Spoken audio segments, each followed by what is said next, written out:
అందరికీ నమస్కారం. శ్రీ విద్యాప్రసాద డివోషనల్ ఛానల్కి తిరిగి స్వాగతం. ఈ రోజు నుండి కార్తీక మాస ఆరంభం కనుక మా ఈ ఛానల్లో కార్తీక పురాణంను మీకు వినిపించబోతున్నాము. ప్రతిరోజు ఒక్కొక్క అధ్యాయంతో మీ ముందుకు వస్తున్నాము. మీరు మీ సబ్స్క్రైబ్, లైక్, కామెంట్, షేర్ ద్వారా మీ అభిప్రాయాన్ని మాకు తెలియజేయగలరు, మమ్మల్ని ఎంకరేజ్ చేయగలరు. ఈరోజు కార్తీక పురాణము 1వ అధ్యాయము. కార్తీక మహత్యమును గురించి జనకుడు ప్రశ్నించుట. శ్రీమద్ అఖిలాండ కోటి బ్రహ్మాండ మండలి ఆర్త్యావర్తమందు నైమిషారణ్యంలో శౌనకాది మహామునులతో ఒక ఆశ్రమము నిర్మించుకొని పురాణాలు, పుణ్య చరిత్రలు వారికి వినిపించుచు సూత మహాముని కాలం గడుపుచుండెను. ఒకనాడు శౌనకాది మునులు గురుతుల్యుడగు సూతునిగాంచి, ఆర్య, తమ వలన అనేక పురాణేతిహాసములు, వేదాంగముల రహస్యములు సంగ్రహముగా గ్రహించినాము. కార్తీక మాస మహత్యమును కూడా వివరించి దాని ఫలమును తెలుపగోరుచుంటిమిగాన తమరా వ్రతమును వివరించవలసినది అని కోరిరి. అంతా ఆ సూత మహర్షి, ఓ ముని పుంగవులారా, ఒకప్పుడు ఇదే కోరికను నారదుడు సృష్టికర్త అగు బ్రహ్మను కోరుకొనగా బ్రహ్మదేవుడు అతనికి విష్ణుమూర్తి లక్ష్మీదేవికి, సాంబశివుడు పార్వతీదేవికి తెలియజేసిన విధముగా ఆ గాథను వినిపించను. అట్టి పురాణ కథను మీకు తెలియజేసెదను.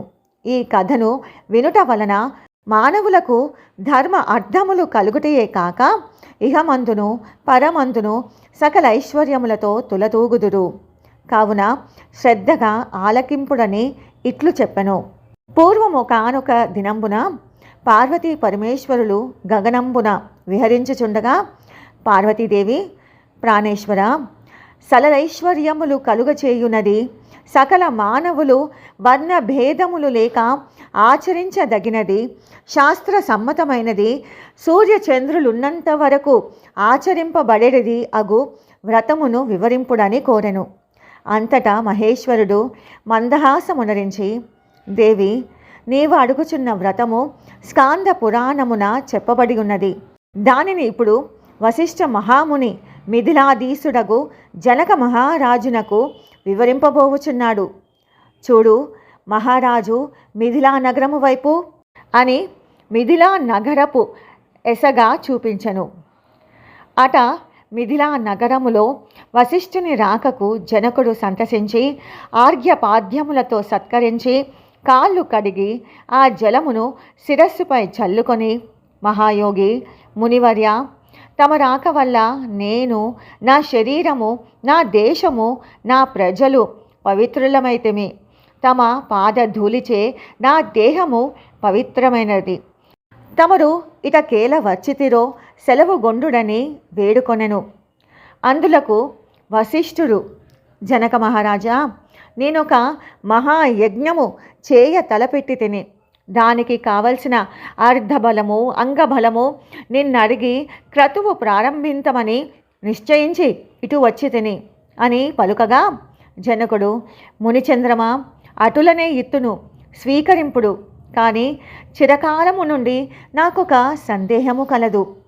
తమ బోటి దైవజ్ఞులనడిగి సంశయము తీర్చుకొలదలచితిని. నా అదృష్టము కొలది ఈ అవకాశము దొరికినది. గురురత్న, సంవత్సరములో గల మాసములలో కార్తీక మాసమే ఏల అంత పవిత్రమైనది? ఆ కార్తీక మాసము గొప్పతనమేమిటి అను సంశయము నాకు చాలా కాలము నుండి ఉన్నది. కావున తాము కార్తీక మహత్యమును గురించి వివరించవలసినది అని ప్రార్థించను. వశిష్ఠ మహాముని చిరునవ్వు నవ్వి, రాజా, తప్పక నీ సంశయమును తీర్చగలను.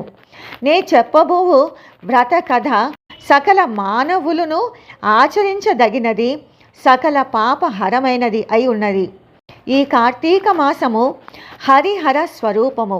ఈ మాసమందు ఆచరించు వ్రతము యొక్క ఫలం ఇంతని చెప్పనలవి కాదు, వినుటకు కూడా ఆనందదాయకమైనది. అంతియే కాక వినినంత మాత్రముననే ఎట్టి నరక బాధలను లేక ఇహమందును పరమందును సౌఖ్యము పొందగలరు. నీబోటి సజ్జనులు ఈ కథను గురించి అడిగి తెలుసుకొనుట ఉత్తమమైనది. శ్రద్ధగా ఆలకింపు అని ఇట్లు చెప్పసాగెను. వశిష్ఠుడు కార్తీక వ్రత విధానము తెలుపుట.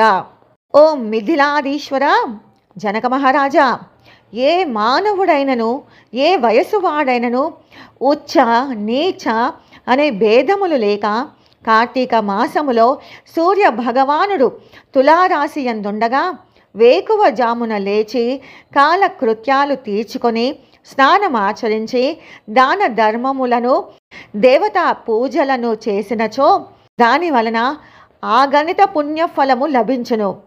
కార్తీక మాస ప్రారంభము నుండి ఇట్లు చేయుచు విష్ణు సహస్రనామార్చన శివలింగార్చన ఆచరించుచుండవలెను.